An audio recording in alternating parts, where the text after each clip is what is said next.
Assalamualaikum warahmatullahi wabarakatuh.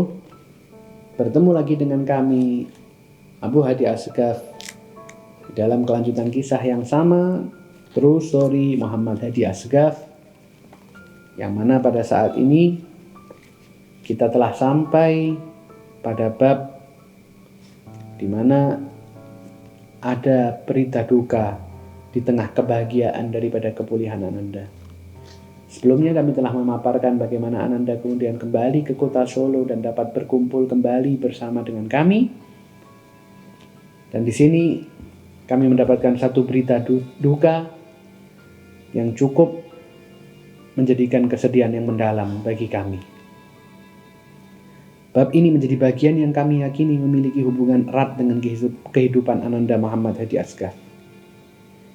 Pada bab sebelumnya, atau pada episode yang pada saat itu kami paparkan yang berjudul doa-doa menjelang operasi besar, telah kami kisahkan bagaimana nenek kami yang saat itu mendoakan Ananda yang terus melekat dalam ingatan kami.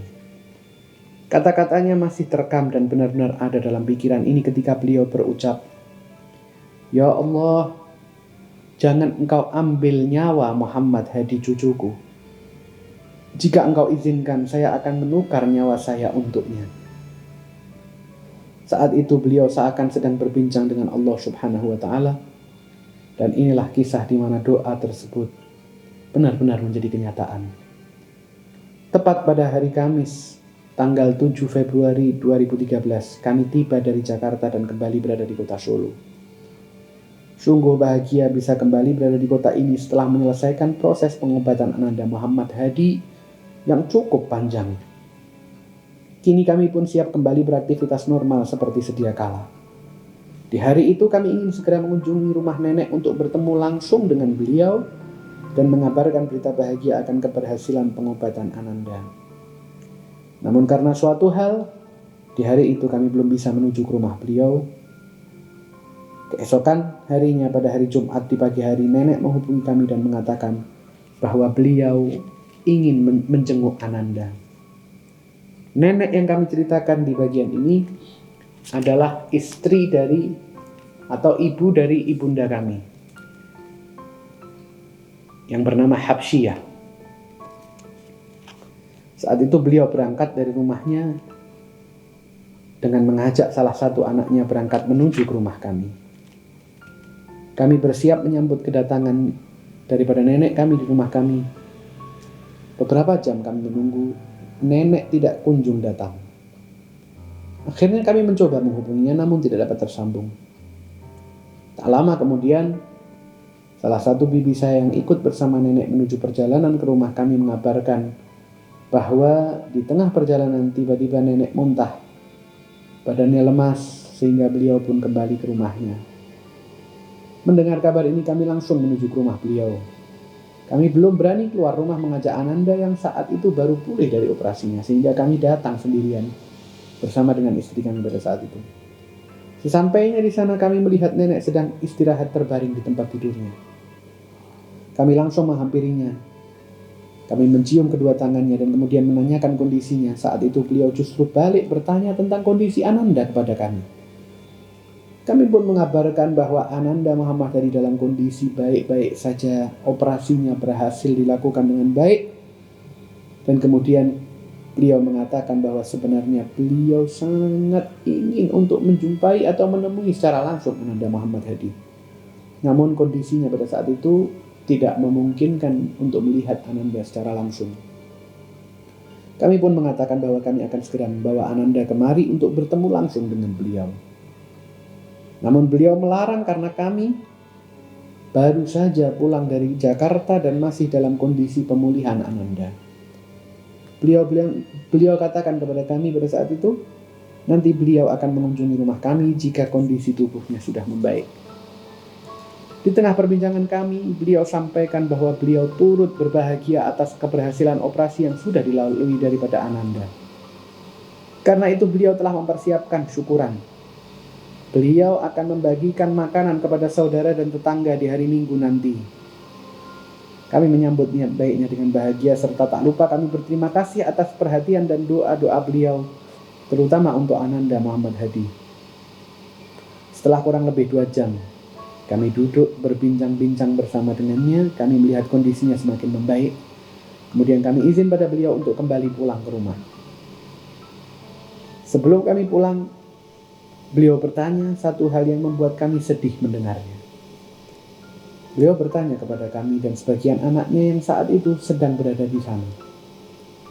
Beliau bertanya, apakah saya telah menjalankan tugas yang Allah berikan kepada saya dengan baik, kata nenek saya pada saat itu. Lalu beliau mengatakan, bagaimana jika tidak lama lagi Allah akan mengambil nyawa saya? Apakah saya akan ditempatkan di surganya, kata nenek saya pada saat itu. Sungguh sedih rasanya mendengar pertanyaan ini dari lisan beliau yang mulia. Kami ingat jawaban dari salah satu anaknya yang berkata pada saat itu, Mama tak perlu khawatir. Mama telah melahirkan 8 orang anak dan telah membesarkan, mendidik dan menunaikan tugas sebagai orang tua dengan sangat baik. Maka kami semua yakin kelak Mama akan ditempatkan di surganya.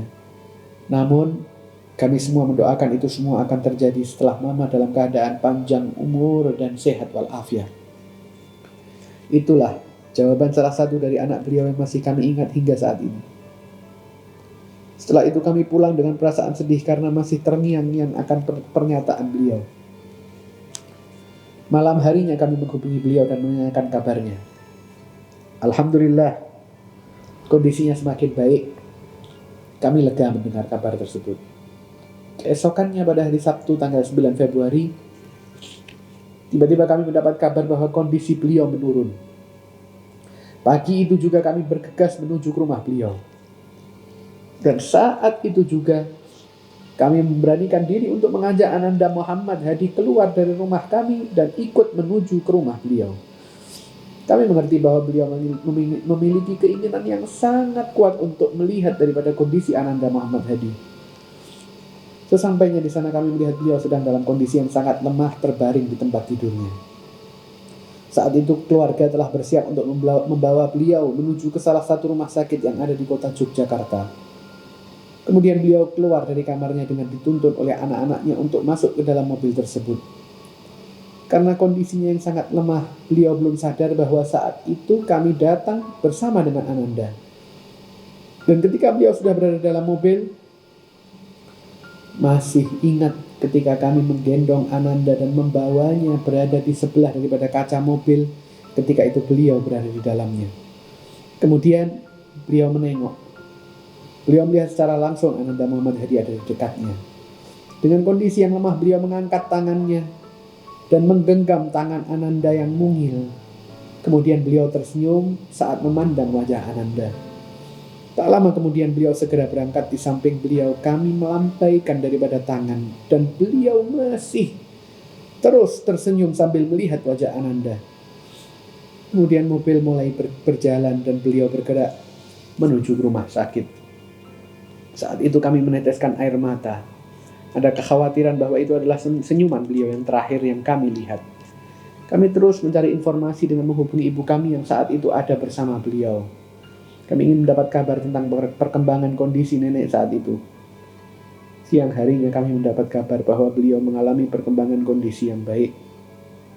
Namun tak lama setelah itu menjelang maghrib kondisinya menurun. Beliau dipindahkan ke ruang ICU. Tak lama setelah itu kami mendapat kabar bahwa nenek kami dinyatakan meninggal dunia.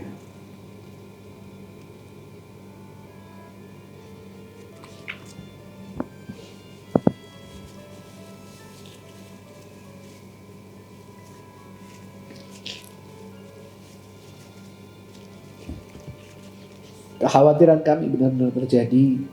Ternyata pagi tadi kami benar-benar melihat senyuman beliau untuk yang terakhir kalinya. Terbayang senyumnya dan tatapannya pada Ananda Muhammad Hadi. Terngiang di telinga ini ketika beliau berdoa, Ya Allah, jangan Engkau ambil nyawa Muhammad Hadi cucuku. Jika Engkau izinkan, saya akan menukar nyawa saya untuknya. Rasanya apa yang beliau ucapkan benar-benar terjadi.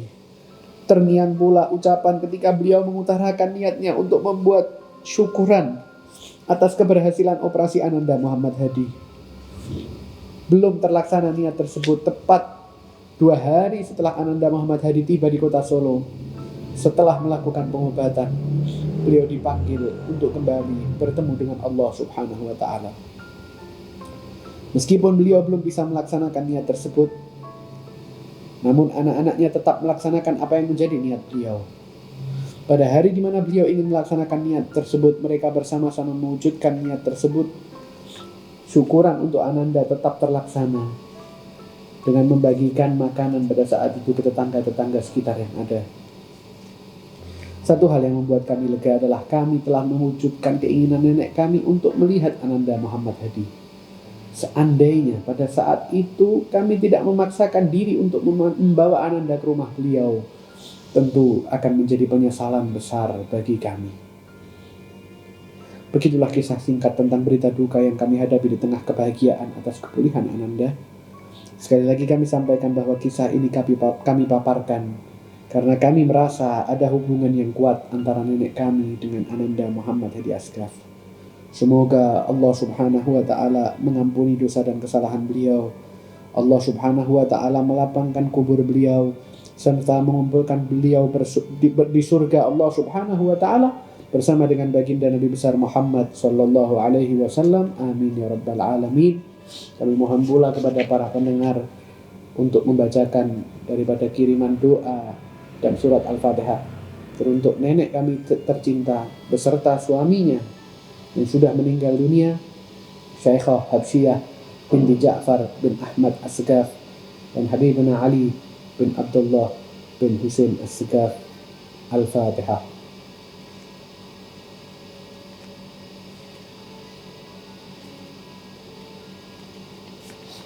Begitulah kisah pada bab ini. Insya Allah kita akan sambung di pertemuan selanjutnya.